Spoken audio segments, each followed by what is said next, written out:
Cumprimento a amada igreja com bom dia, tanto os irmãos que estão aqui presentes, quanto aqueles que estão participando dessa escola bíblica dominical em casa.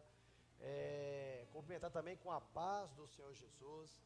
É uma alegria muito grande para nós e um privilégio nós podermos estar aqui, os irmãos presenciais e até mesmo os irmãos que estão em casa. Em alguns lugares estão proibindo até mesmo os cultos online. Então é uma vitória nossa, uma vitória da igreja, poder estar aqui nesta manhã, e também os irmãos, estar em casa também participando para louvar o nome do Senhor. Como a irmã Selma já disse aqui, o momento, o fim do cativeiro do povo de Israel, o estudo que nós iremos trazer agora para os irmãos, estava chegando ao fim. E também nós cremos pela fé que a nossa estada aqui nessa terra, onde nós somos peregrinos, também está chegando ao fim. É o momento de nós bradarmos: vem Jesus, volta Jesus, porque a igreja fiel está preparada, aguardando o retorno do Senhor. Amém, irmãos? Irmãos, quero convidar os irmãos, se puderem, colocar em pé, em reverência à leitura da palavra do Senhor. Os irmãos que estão em casa, se possível também, vou pedir para os irmãos também ficarem em pé. Irmã Selma, a senhora pode pegar para mim aquele passador de slide ali? Eu esqueci daí. Muito obrigado. Como eu estava dizendo, os irmãos que estão em casa, se puder também ficar em pé um pouquinho, em reverência à leitura da palavra do Senhor, eu vou pedir para os irmãos acompanharem pelo slide. Devido a algumas diferenças de versões, vou pedir para os irmãos acompanharem pelo slide. Os irmãos que estão em casa também, acompanhem também pelo slide, que aí todos, eu vou ler, os irmãos vão ter uma uniformidade na leitura. Daniel 9, a partir do versículo 20, assim diz a palavra do Senhor: enquanto eu estava falando e orando, confessando o meu pecado e o pecado de Israel, meu povo, e fazendo o meu pedido ao Senhor, ao meu Deus, em favor do seu santo monte, enquanto eu ainda estava em oração, Gabriel, o homem que eu tinha visto na visão anterior, veio a mim voando rapidamente para onde eu estava à hora do sacrifício da tarde. Ele me instruiu e me disse: Daniel, agora vim para dar-lhe percepção e entendimento. Assim que você começou a orar, houve uma resposta que eu lhe trouxe, porque você é muito amado. Por isso, preste atenção à mensagem para entender a visão. 70 semanas estão decretadas para o seu povo e sua santa cidade, para acabar com a transgressão, dar fim ao pecado, expiar as culpas, trazer justiça eterna, para cumprir a visão e a profecia e para ungir o Santíssimo. Obrigado, irmão. Obrigado.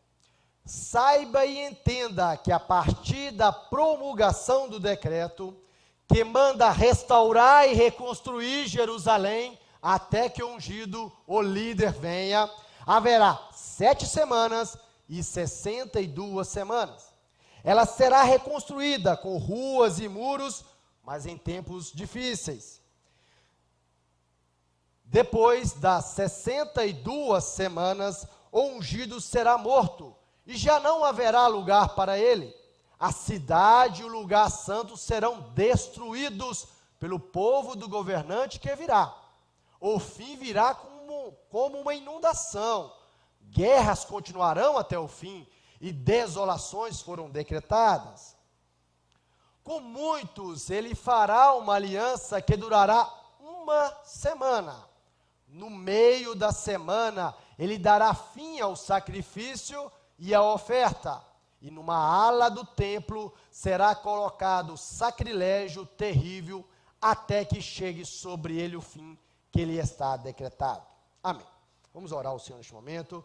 Senhor, nós queremos te glorificar, te bendizer, pelo despertar, ó Pai, das nossas vidas, para estarmos em tua casa, pelo despertar, ó Pai, dos teus filhos, ó Pai, que estão participando desta EBD online. Ó Pai, onde quer que os teus filhos estejam, o Senhor possa estar ali preparando os seus corações, bem como os nossos corações aqui, ó Pai, no teu templo. Prepara, Senhor, nada temos, nada sou, Senhor, nada sei, mas o Senhor é capaz, ó Pai, de preparar o coração da tua igreja e também de me usar com grande poder. Ó Pai, usa, Senhor, a minha vida, prepara o coração do teu povo, que possamos sair daqui, ó Pai, entendendo e compreendendo melhor a tua palavra. É a oração que faz em nome santo, teu filho Jesus. Amém. Os irmãos vão sentar. Irmãos, como nós já sabemos, nós estamos estudando sobre o livro de Daniel.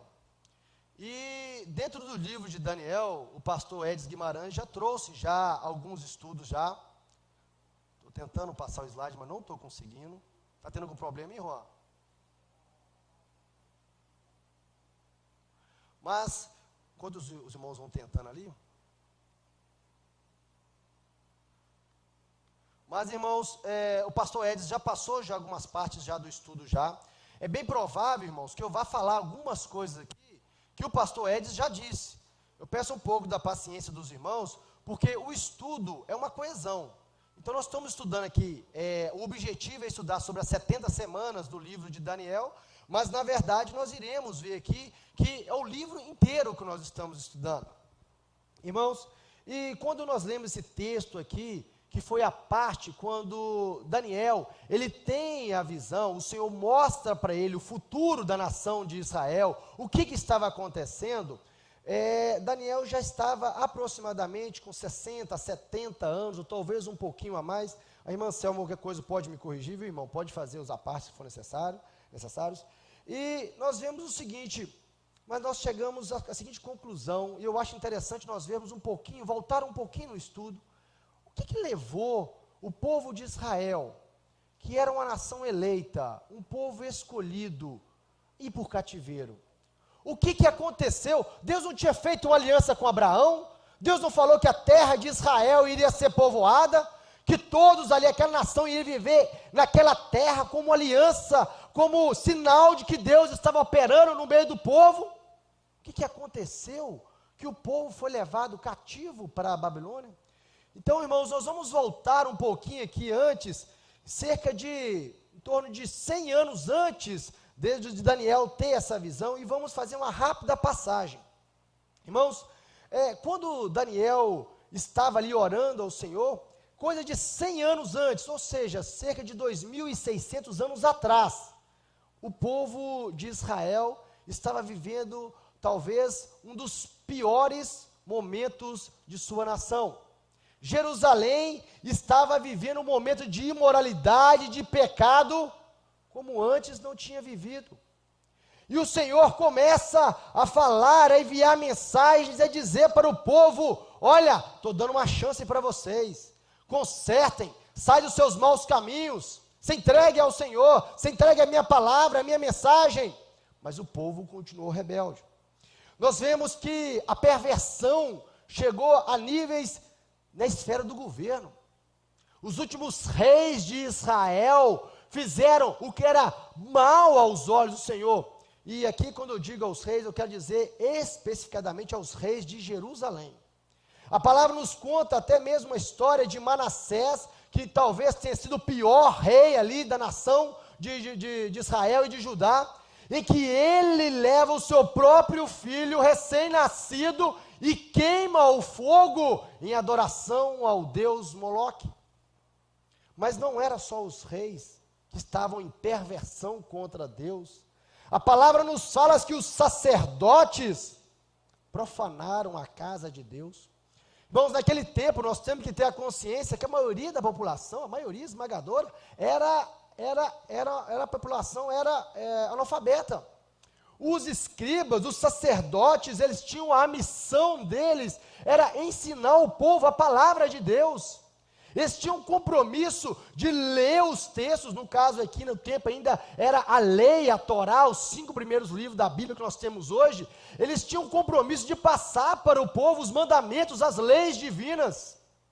Mas os sacerdotes que tinham esse compromisso, ou que deveriam ter, tinham levado para dentro do templo, o templo que foi consagrado a Deus, O templo em que o Senhor, no momento da consagração por Salomão, a palavra fala que a glória de Deus desceu sobre aquele templo, e que todos puderam contemplar a presença do Senhor. A palavra nos fala que a glória de Deus habitava no templo, mas os sacerdotes levaram imagem de esculturas, de ídolos, e começaram a adorar a Deus estranho dentro daquele local santo. A palavra em Ezequiel fala que eles chegaram a adorar as estrelas, o sol, dentro do templo sagrado. E Deus começa a mandar os seus profetas, especialmente que podemos lembrar de Jeremias.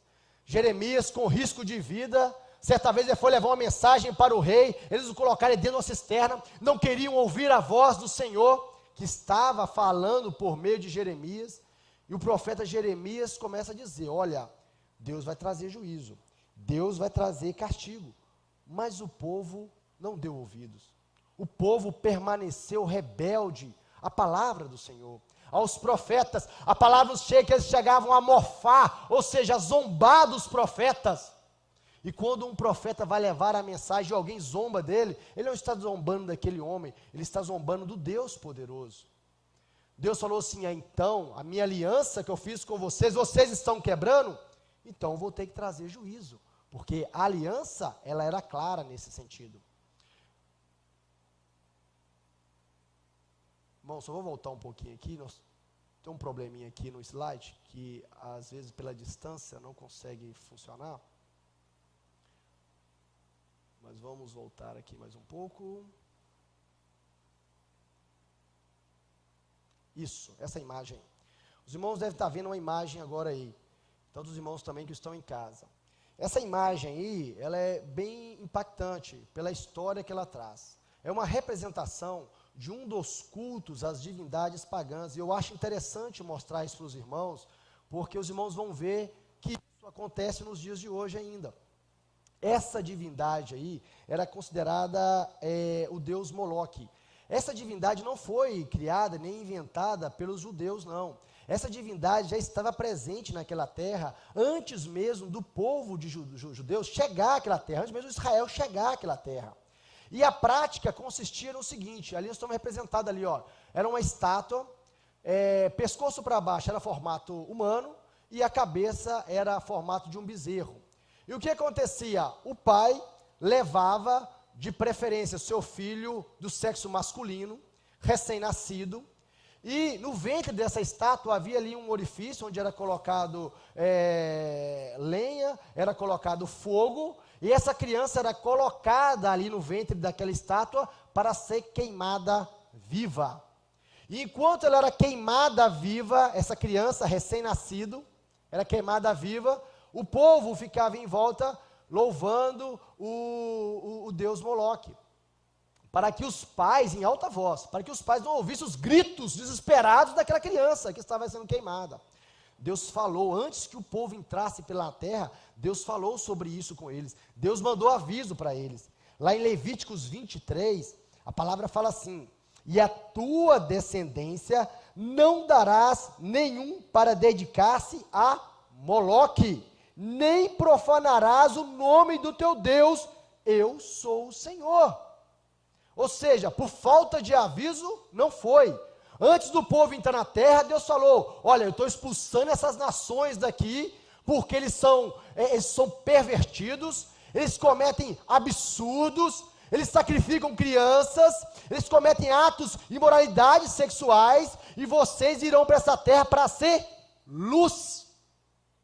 Era o compromisso que Deus tinha feito com eles, era a aliança que Deus tinha feito com eles, e eles aceitaram o compromisso da aliança. Entretanto, pouco antes do exílio, Deus manda Jeremias, e Jeremias diz o seguinte, sendo usado por Deus, Jeremias capítulo 32, alguns versículos, 28, 32, 34, 35, vai falar assim, portanto, assim diz o Senhor, eis que entrego esta cidade nas mãos dos caldeus, nas mãos de Nabucodonosor, rei da Babilônia, e ele a tomará, por causa de toda a maldade que fizeram os filhos de Israel e os filhos de Judá, para me provocarem a ira, ele e os seus reis, os seus príncipes, os seus sacerdotes e os seus profetas, como também os homens de Judá e os moradores de Jerusalém, antes puseram suas abominações na casa que se chama pelo meu nome, para me profanarem, para a profanarem, edificarem os altos a Baal, que estão no vale dos filhos de Nó, para queimarem os seus filhos e suas filhas a Moloque, o que nunca lhes ordenei, nem me passou pela mente que fizessem tal abominação, para fazerem pecar Judá. Então, Deus havia enviado mensagens antes, durante e depois. Deus falou com eles: não pratiquem esse tipo de abominação, isso é mal aos meus olhos, eu não aceito esse tipo de coisa. Irmãos, e aqui também já deixa um ensino para nós. Enquanto o povo praticava isso, ali o outro, Deus ainda foi tendo misericórdias com o povo.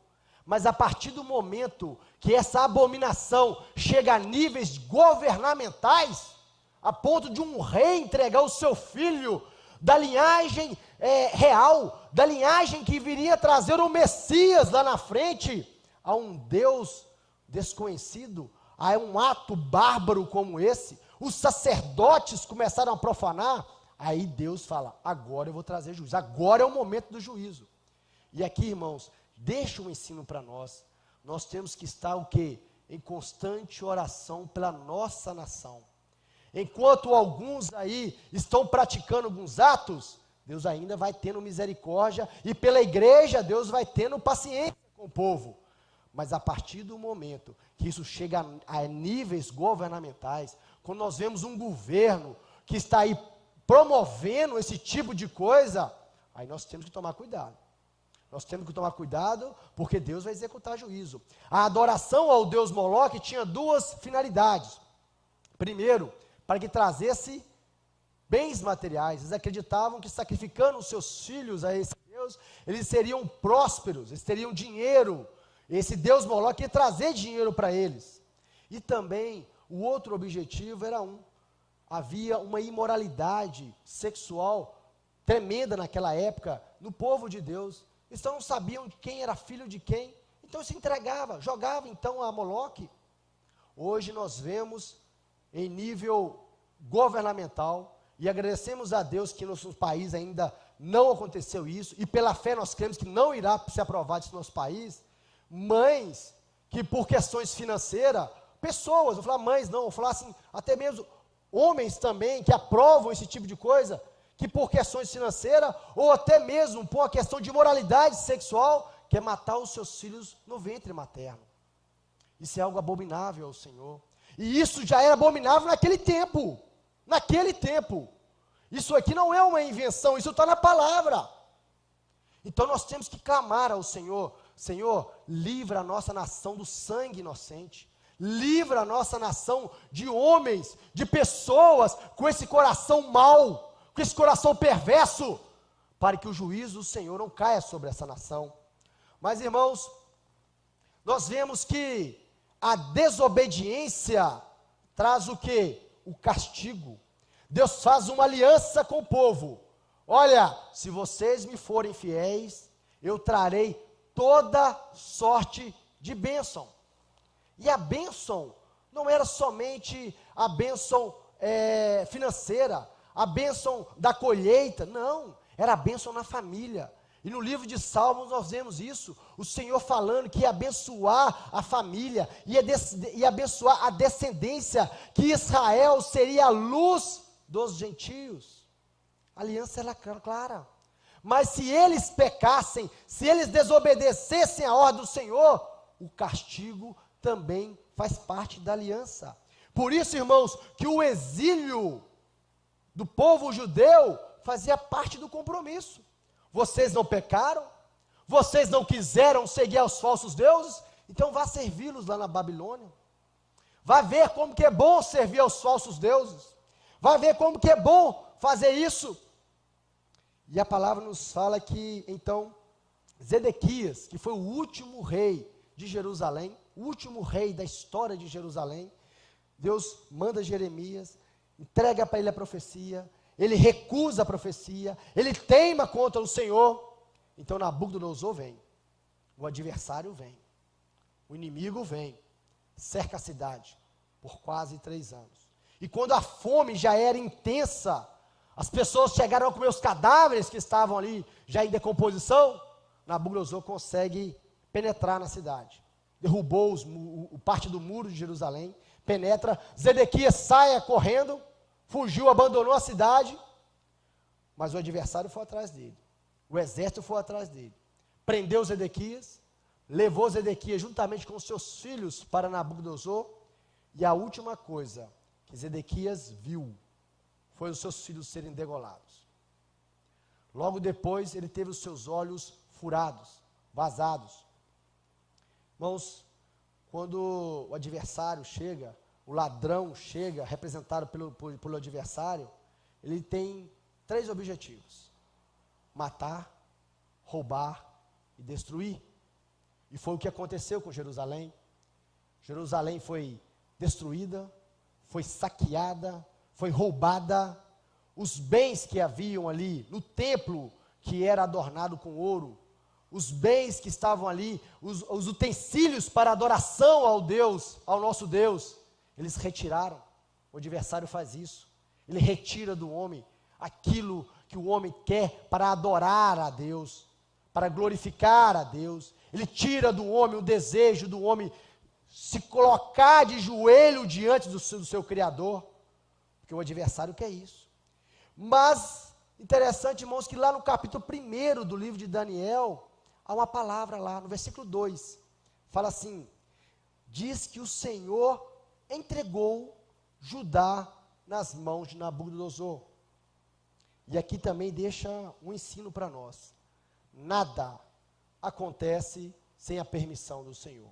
Até mesmo quando nós pecamos, e nós pecamos, quando nós falhamos, o Senhor permite que sejamos o quê? Provados, que passamos por lutas, para que, quando levado ao fogo da aflição, como o ouro é purificado, sejamos também purificados. Nós estamos passando por um momento difícil, um momento de crise mundial, um momento que muitos estão perdendo até mesmo a direção, mas nós temos que ter a tranquilidade de que tudo está no controle do nosso Deus, tudo está nas mãos dele, nada é pego de surpresa por nosso Deus, tudo está no controle dele, e se ele permitiu que isso acontecesse, é porque ele tem um plano a cumprir, e por meio da igreja, nossas vidas, nós temos que dar o testemunho, a tranquilidade de que o Senhor está no comando de tudo. E irmãos, nós vemos nesse contexto histórico, que Deus sempre tem um remanescente fiel. Sempre Deus teve um remanescente fiel. Quando a população estava completamente na imoralidade, no pecado, a palavra fala que Deus chegou até, utiliza a expressão que Deus se arrependeu de ter criado o homem. Havia ali o quê? Uma família. Havia Noé, que por meio da vida de Noé, um sacerdote do lar, salvou toda a sua família. Deus usou Noé para salvar a sua família e dar continuidade à humanidade. Tempos depois, o homem, porque a palavra nos fala que o coração do homem tende ao mal, o homem novamente já tomado pelo pecado, a humanidade tomada pelo pecado, Deus chama outro homem, Abraão, e sua esposa, Sara, e fala: vou fazer uma aliança com vocês. Em outro momento, quando os descendentes de Abraão estavam presos ali, no Egito, Deus chama Moisés para por meio da vida dele, libertar o povo. Então nós vemos que em todas as ocasiões, Deus sempre tem um remanescente fiel. E hoje não é diferente. Nós somos o remanescente fiel do Senhor. O irmão pode dar glória a Deus aí, porque nós somos o remanescente fiel do Senhor. Nós somos a nação eleita, o povo escolhido. O Senhor sempre tem um remanescente fiel, e nessa ocasião não foi diferente.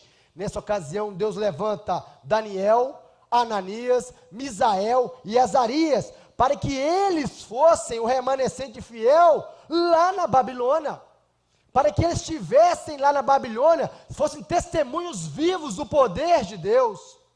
Nós vemos aí, está representado aí, um mapa ali da antiguidade. Ali nós podemos ver ali onde está Jerusalém e onde ficava Babilônia. Nós vemos ali Jerusalém e Babilônia. Era uma distância aproximadamente de 1.300 a 1.500 quilômetros. O povo, quando chega em Babilônia, e lá no Salmo 137 está escrito, está registrado esse momento, eles chegam lá, o remanescente fiel do Senhor chega lá e faz a seguinte pergunta: como poderemos nós cantar canções de Sião em terra estrangeira? A mente do povo, em que pese eles serviram a um Deus poderoso, a um Deus que tinha aberto o mar vermelho, a um Deus que os livrou da mão dos inimigos, um Deus que havia permitido o castigo sobre eles, a mente deles era o quê? Que Deus estava somente lá em Jerusalém, que a glória de Deus ficava somente lá dentro do templo. Mas Deus permite levá-los para a Babilônia, para ali em Babilônia mostrar para eles: olha, eu não sou Deus de uma terra, eu não sou Deus de um templo, eu sou o Deus de toda a terra. Eu sou o Deus que fez os céus e a terra e tudo quanto neles há. Então ali na Babilônia eu vou mostrar para vocês o meu poder e o meu cuidado para com vocês. E o livro de Daniel é uma resposta ao Salmo 137. Poderemos nós cantar canções de Sião em terra estrangeira? Sim, podemos, porque o Deus Criador de todas as coisas é o nosso Deus. É esse Deus ao qual nós servimos. E era a mensagem que Deus estava passando para o povo ali em Babilônia. E irmãos, hoje não é diferente. Nós estamos no mundo, mas um dia nós fomos enxertados na oliveira verdadeira, que é Jesus Cristo. E por isso nós estamos no mundo. Nós estamos nesse mundo, no mundo representando aqui, tipologicamente, a Babilônia. Mas nós temos a tranquilidade e a certeza de que o Senhor está conosco e de que Ele está guardando nossas vidas, porque nós fomos enxertados na oliveira verdadeira. Irmãos, em todos os momentos, o Senhor teve um remanescente fiel. Mas, irmãos, nós podemos verificar ali algo interessante na vida desses 4 jovens, que houve o quê? A transmissão da herança. E eu digo aqui, não é uma herança material, física, financeira, mas uma herança eterna. A Bíblia não nos fala qual que foi o destino dos pais desses 4 jovens, não fala. Na melhor das hipóteses, foram feitos escravos, mas bem provável que tenham sido mortos pelos exércitos babilônicos. Mas os pais desses 4 jovens transmitiram para eles a herança eterna. Mostraram para ele que a herança eterna, o mandamento do Senhor, é algo que ninguém lhes poderia tirar. Eu ensino o que nós vemos nesse estudo, até mesmo pelo significado dos nomes. Daniel significa Deus é meu juiz. Ananias significa o Senhor tem sido bondoso. Misael significa vem de Deus.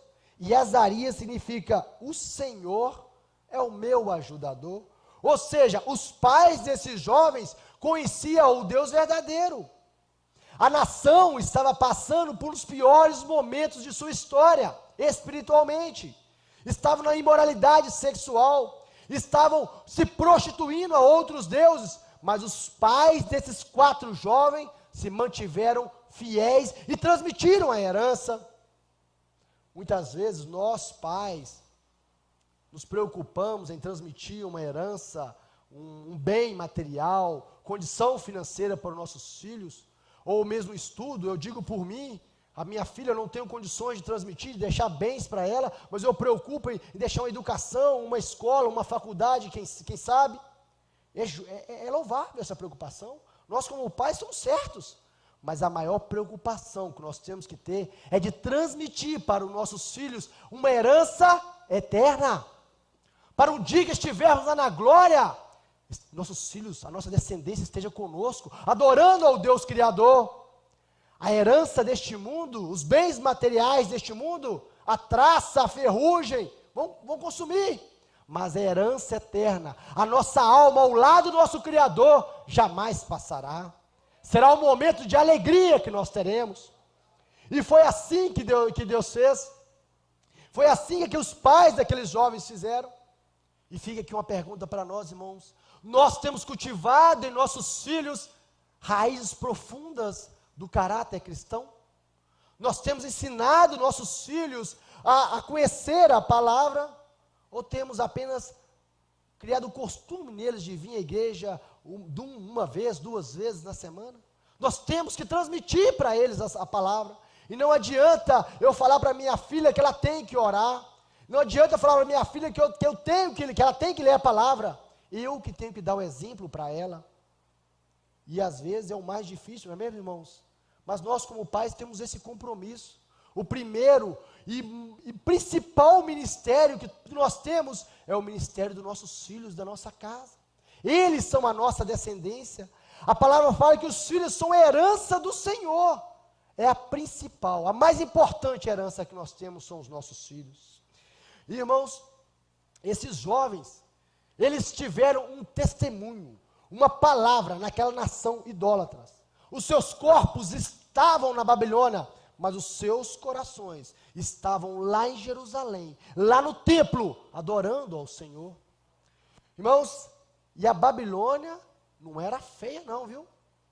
A irmã Selma não me deixa mentir. Era considerada uma das 7 maravilhas do mundo antigo. A Babilônia, para quem chegava, ela era cercada por um rio, altos muros, torres altas, centenas de templos. No meio da Babilônia havia o templo principal ao deus Marduk, que era o deus daquela cidade, o deus ali de Nabucodonosor. E lá havia, nos altos das torres, chamados jardins suspensos, que é considerado pelos arqueólogos uma das 7 maravilhas da antiguidade. Não era feio o lugar não, era um lugar bonito. E eu pergunto para os irmãos, o mundo que está aí é feio para a carne? É ruim para a carne? O mundo que está aí para a carne não tem coisa melhor não. Mas para aquele que está enxertado na oliveira verdadeira, aquele que teve um novo nascimento, este mundo não tem nada que nos agrada. E foi assim com Daniel, foi assim com Ananias, com Azarias e com Misael. Quando eles chegaram naquele local, por mais que os olhos deles pudessem achar algo bonito, algo interessante ali, mas o coração dele não chegou ao coração deles, porque o coração deles estava lá em Jerusalém, estava no Deus Criador de todas as coisas. E quando somos fiéis, irmãos, à palavra do Senhor, como aqueles 4 jovens foram, o que eles tiveram ali? Uma vida de prosperidade.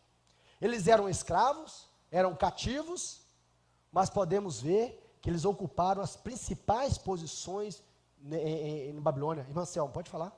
São 2 coisas que eu queria falar. O povo largou o Senhor e foi para outros deuses. Deus levou para a Babilônia porque era o país mais religioso no paganismo antigo, era Babilônia naquela época. Tinha Deus para tudo. Exato. Todos os deuses, os santos que nós conhecemos hoje, eles vieram de lá. Por exemplo, tinha o Deus da viagem, que o pessoal ia viajar, pedia ajuda dele.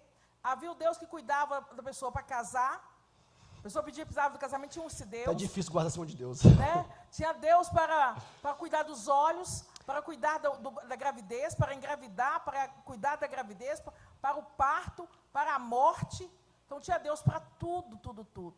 E outra coisa, apesar de Daniel ter ido para lá com seus amigos, né, ter a vida no palácio e tudo, eles não puderam ter filhos na Babilônia, porque todo escravo babilônico que ia para o palácio, eles eram castrados, eles tornavam-se eunuco.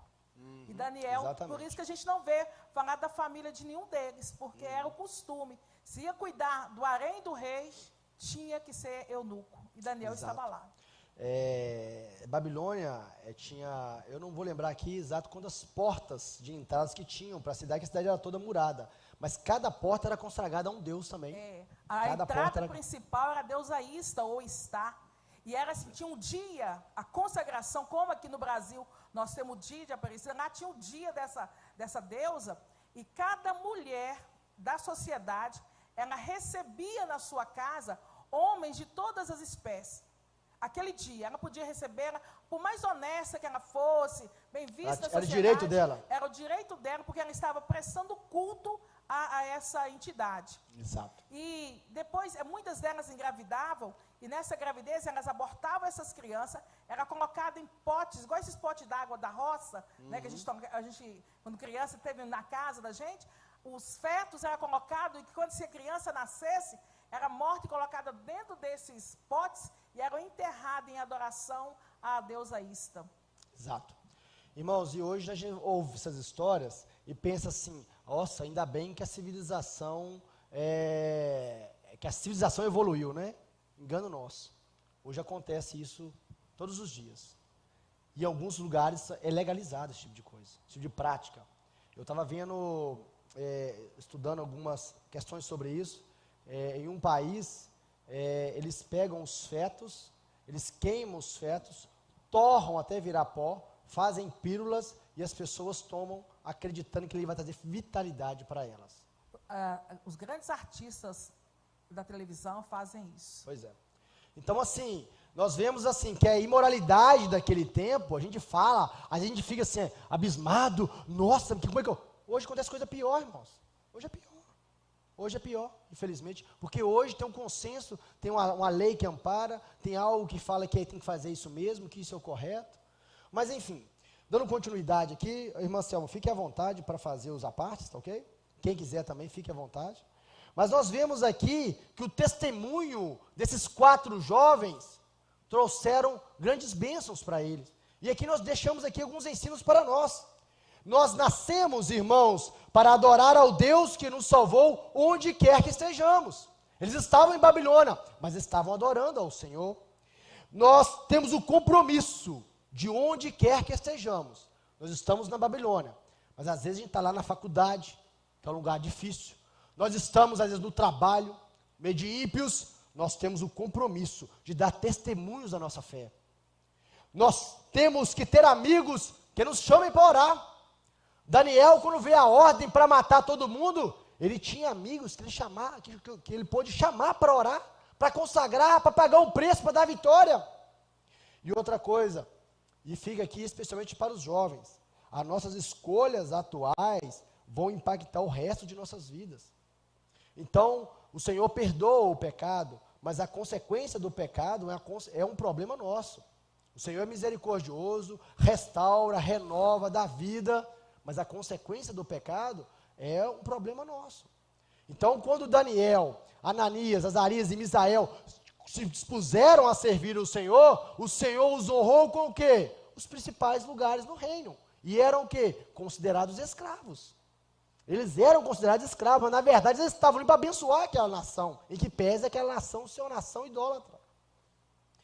E, irmãos, e fica aqui para nós uma pergunta: qual é a nossa escolha? O banquete temporário do rei deste mundo ou uma vida eterna ao lado de Deus? São questionamentos que nós iremos fazer para nós mesmos, no nosso coração. Irmãos, então o período do cativeiro, nós vemos que o Daniel começou então a orar. Então nós voltamos aqui para o texto onde nós lemos, período do texto nós lemos, e Daniel começa a buscar ao Senhor, a pedir ao Senhor a libertação do povo, e Deus mostra para ele: olha, 100 anos antes de você começar essa oração, eu já tinha profetizado isso já, mostrando que o nosso Deus é o quê? Onisciente, onipresente, Ele sabe de todas as coisas e tem o controle de tudo em suas mãos. Iremos ler o versículo aí, Jeremias 25, 11 a 12, fala assim: toda essa terra se tornará uma ruína desolada, e essas nações estarão sujeitas ao rei da Babilônia durante 70 anos. Quando se completarem os 70 anos, castigarei o rei da Babilônia e a sua nação, a terra dos babilônicos, por causa de suas iniquidades, declara o Senhor. e a deixarei arrasada para sempre. Em Jeremias 29:10 fala assim: assim diz o Senhor, quando se completarem os 70 anos da Babilônia, eu cumprirei a minha promessa em favor de vocês, de trazê-los de volta para este lugar. O interessante, irmãos, nessa promessa, que Deus trazia o castigo para o povo, trazia a vitória para o povo, e ao mesmo tempo castigava a Babilônia. Irmãos, a Babilônia, que é tipo desse mundo que está aí, muitas vezes ela tem feito os servos do Senhor sofrer. Muitas vezes nós somos provados. Mas a gente pode ficar tranquilo, tá? Deus há de trazer juízo sobre esse mundo. Deus, no momento, já está trazendo e vai trazer mais juízo. Pelos santos que já foram mortos lá atrás, pelo sangue derramado lá atrás, os servos do Senhor, Deus há de trazer juízo sobre este mundo. Então, irmãos, Daniel ali orando ao Senhor, Deus mostra para ele, por meio das profecias de Jeremias, que o cativeiro estava chegando ao fim. O período do cativeiro foi de aproximadamente 606 a.C. até aproximadamente 536 a.C. Em 536, o imperador Ciro, que conquista o reino babilônio e passa a ser reino medo-persa, que o pastor Edson já nos disse aqui já, que seria o peitoral de prata, melhor dizendo, de prata. Ele toma ali o reino de forma provisória, mas ele autoriza, porque o nome dele já estava profetizado lá no profeta Isaías, anos antes do povo ser levado cativo. Deus tinha falado assim, ó, levantarei o meu ungido, Ciro, que irá libertar o meu povo. E foi autorizado que o povo retornasse para Jerusalém. Mas Jerusalém estava de que jeito? Em ruínas. 70 anos que aquela cidade estava abandonada. 70 anos que aquela cidade já havia sido deixada. E Deus levanta ali homens para retornarem para Jerusalém, para começar ali a reconstrução daquela cidade. E o Senhor aqui começa a falar isso com Daniel. Aí nós podemos pensar assim, tudo bem, mas o povo ficou 70 anos cativo lá na Babilônia, o que Deus guardou o povo, o que aconteceu ali? Irmãos, 70 anos. Foi um dos períodos que Deus mais manifestou o seu poder no meio do povo. Durante o cativeiro, Deus levanta o profeta Daniel, que é considerado o Apocalipse do Velho Testamento, usa o profeta Daniel de forma poderosa, ele ocupa os principais lugares no reino. Em seguida, Deus levanta também Ezequiel, que faz diversas profecias em favor do povo. Também Deus levanta Esther. O livro da história de Esther se passa durante o cativeiro. E aqui cabe uma consideração. Mesmo, Anselma, o livro de Esther é a primeira, pelo menos os historiadores falam isso, que é a primeira tentativa registrada na história de genocídio do povo judeu.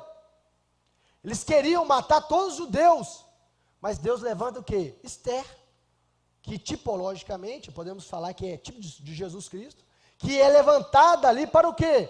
Para salvar a sua nação. Deus protegendo o povo. Em seguida também Deus levanta Esdras, que era um escriba, era um doutor da lei, que quando os primeiros judeus retornam para Jerusalém, Esdras vai. Para o quê? Para ensinar o povo, porque aqueles que retornaram, em sua grande maioria, nasceram em Babilônia, estavam acostumados com aquelas miríades de deuses, estavam acostumados a ver a imoralidade, a perversão, e Deus queria novamente começar aquele trabalho de ensinar o povo de novo a sua lei, o seu mandamento, o seu amor, o seu compromisso, a sua aliança. Deus levanta Esdras. Depois Deus levanta Neemias para ir reconstruir de fato a cidade. Então nós vemos o seguinte: Deus não abandonou o seu povo, por mais que o seu povo o tivesse abandonado. Deus sempre esteve presente com o seu povo. E hoje nós temos o quê? O Espírito Santo, o Consolador, que tem cuidado de nossas vidas. Nós não estamos lançados neste mundo à sorte, não. Nós estamos neste mundo, mas o Espírito Santo, o Consolador, tem cuidado de nós. E muitas vezes Deus tem retardado o juízo sobre a face da terra, por amor a cada um de nós. Por amor a cada um de nós. Nós vemos, irmãos, que Daniel, a partir desse momento, que o Senhor mostra para ele que o momento é chegado, ele se entrega ao Senhor e faz uma oração, que está no capítulo 9, que nós lemos. A irmã Selma até leu parte da oração, fica do versículo 3 até o 19. E Daniel, ele era um homem que não se corrompeu ali, mas na oração dele ele diz: nós temos pecado e somos culpados, temos sido ímpios e rebeldes e nos afastamos dos teus mandamentos e das tuas leis. Daniel, ele se coloca também como pecador, ele se coloca também como culpado. Nós, quando fomos orar por a nossa nação, nós temos que reconhecer a nossa culpa. Senhor, o que está acontecendo na minha nação, a corrupção, a imoralidade, é culpa minha também. Senhor, tem misericórdia dessa nação, tem misericórdia de nós. E Daniel começa a sua oração dando toda a glória a Deus, porque toda a glória é de Deus, não é nossa. Toda a glória é do nosso Deus. Ele confessa os pecados seu e do seu povo e clama por misericórdia. É o momento de clamarmos por misericórdia pela nossa nação, clamar por misericórdia pelo nosso mundo. Ó Senhor, retarda o teu juízo, tem misericórdia do teu povo. A tua igreja te ama e te chama, tem misericórdia de nós. Hoje, irmãos, o Senhor tem nos chamado assim, a buscarmos a Ele, a intercedermos a Ele. E às vezes podemos pensar, mas será que Deus vai me ouvir? Será que Deus... Olha, o Dr. Wirbes, essa frase que está aí é escrita em um dos livros dele. Dr. Wirbes é considerado o pastor dos pastores. Ele faleceu ano passado, aos 89 anos. Foi uma vida dedicada ao ministério e à busca do Senhor. Tem uma centena de livros, ou mais de uma centena de livros. E um dos seus livros ele fala assim: Deus não precisa esperar que a nação inteira se arrependa e clame por misericórdia. Ele começará a trabalhar quando ouvir as orações de fé de um intercessor fiel. Quando nós nos prostramos e buscamos ao Senhor de todo o coração, o Senhor nos ouve. O Senhor está conosco. O Senhor, ali pelas madrugadas, quando estamos orando ao Senhor, pedindo ao Senhor a bênção pela igreja, pelas nossas vidas, aqui pela 4ª IPR, pedindo por cada um, o irmão, o Senhor nos ouve, e Ele opera maravilhas, Ele retarda o juízo, Ele libera a bênção.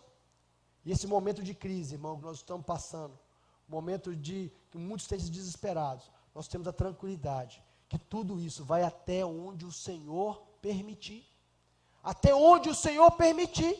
Quando Deus falar assim, cessa, cessou, acabou, não é mesmo? Essa é a tranquilidade que nós temos. Irmãos, Juan, pode passar o próximo slide, está funcionando o meu aqui não.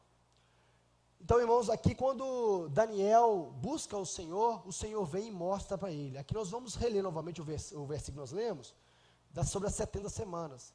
E o Senhor fala para ele assim, por meio do anjo Gabriel: 70 semanas estão decretadas para o seu povo e sua santa cidade, para acabar com a transgressão, para dar fim ao pecado, para expiar as culpas, para trazer justiça eterna, para cumprir a visão e a profecia e para ungir o Santíssimo.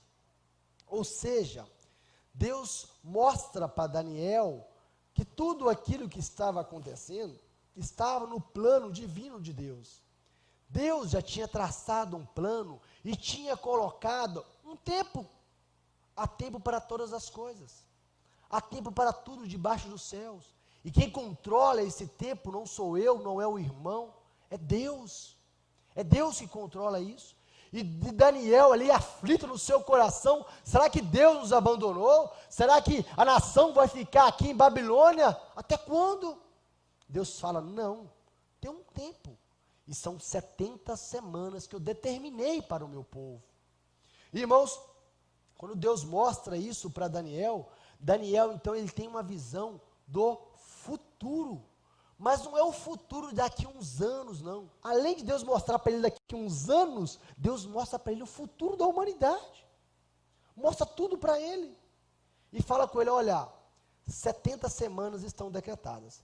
Irmãos, o estudo, essas 70 semanas, e nós iremos ler depois os demais versículos, nos fala que essas 70 semanas foram divididas profeticamente em 3 períodos. Quando nós falamos 70 semanas, nós pensamos assim, são 70 semanas, vão ser cada semana um dia. Não. A profecia nos mostra o seguinte, que cada dia da semana correspondia a um ano. Então, uma semana, que seriam 7 dias, na verdade, corresponde a um período de 7 anos. E Deus traça ali 3 períodos para a nação, para ali a restauração da nação. Mas não seria uma restauração somente para Jerusalém, não. Deus ali traz algo muito maior do que isso, mas traz sim uma restauração espiritual para o povo. E Deus fala, olha, 7 semanas, a primeira semana, 49 anos, vai ter início com a reconstrução de Jerusalém. Com a reconstrução de Jerusalém, que foi por meio de Neemias. Depois, mais 62 semanas, nós teremos o quê? O ungido, que virá. E depois, vai ter aí um lapso temporal, que será a última semana. Bem, irmãos, aqui nós podemos fazer já algumas perguntas, algumas indagações, que até dá para a gente responder. A quem foi destinada as 70 semanas?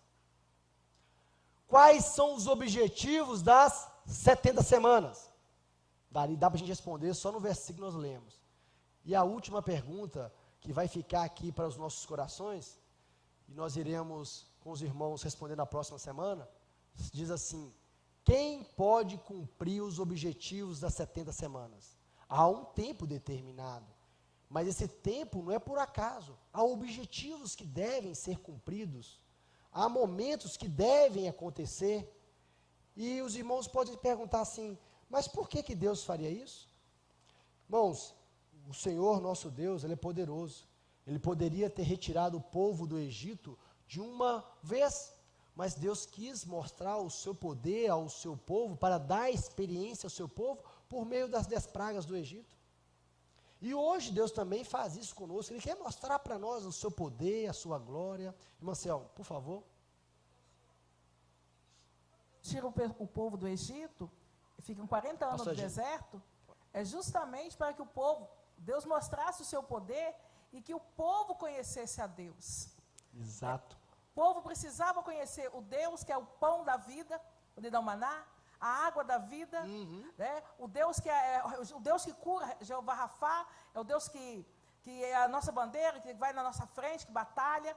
Tudo isso, até as lutas com Amaleque, né? Isso. O Deus que luta por nós, lutando, ajudando-nos na nossa carne a vencer, o nosso espírito a vencer a carne. E aí vem Jesus mostrando tudo isso. Então, quando a gente passa por luta e provações, Deus está falando assim, olha, eu estou provando a sua fé. Isso. Aí as pessoas se enganam muito e falam assim, Deus quer ver a minha fé. Deus sabe o tamanho da minha fé. Eu que não sei o tamanho da minha fé. E Ele vai até onde nós suportamos. Interessante que nas 10 pragas do Egito, cada praga daquela, havia um Deus. Era o Deus da rã, era o Deus do rio, era o Deus dos gafanhotos, tudo tinha o seu Deus. Quando Deus manda aquelas pragas, Ele estava mostrando para o povo do Egito que os deuses deles eram falsos. Era um Deus de mentira, e que Ele era o Deus soberano que controlava todas as coisas. Então, da mesma forma, quando Deus faz esse tipo de ensino, Ele quer trazer algo para nós. Ele quer trazer o quê? Porque a nossa fé, como uma criança que nasce e vai crescendo, e vai fortalecendo, e vai aprendendo, assim nós somos diante do Senhor. Nós nascemos na presença do Senhor, e nós vamos o quê? O Senhor vai nos fortalecendo, nós vamos crescendo, e tendo mais experiências com Ele. Amém, irmãos? Então, no próximo domingo, nós iremos dar continuidade ao estudo. Amém, pastor Edson? Pode assumir? Irmãos, a paz do Senhor, então. No próximo domingo, nós iremos continuar. Amém.